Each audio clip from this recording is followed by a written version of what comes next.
বাঁচাও বাঁচাও, সাপে খেললো, বাঁচাও বাঁচাও। এই কে তুই? স্যার ওখানে আমাকে সাপে তাড়া করে আছে।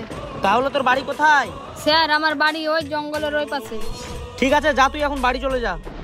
কিন্তু স্যার আমাকে সাপ দেখা খুব ভয় লাগে, একটু আগিয়ে দিয়ে আসেন না। আচ্ছা ঠিক আছে, চল।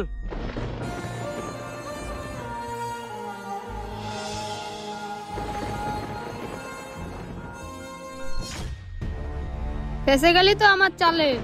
ও তাহলে এটা তোর চাল ছিল? হ্যাঁ এটা আমার চাল ছিল। কাকা চিনতে পারছিস এটাকে? না, একে মারবো না, এটা তো বাচ্চা, একে ছেড়ে দিই। আব্বা আব্বা আব্বা, আমি আব্বার গা ছুঁয়ে প্রতিজ্ঞা করছি, ওই ফৌজিকে আমি মারিয়ে ছেড়বো। হ্যাঁ এটা মুরাদের ছেলে, অসীম ফায়ার কর। আমি তোদের এই চালটা আগে থেকে বুঝতে পেরেছিলাম, তাই গুলিটা খালি করে রেখেছিলাম।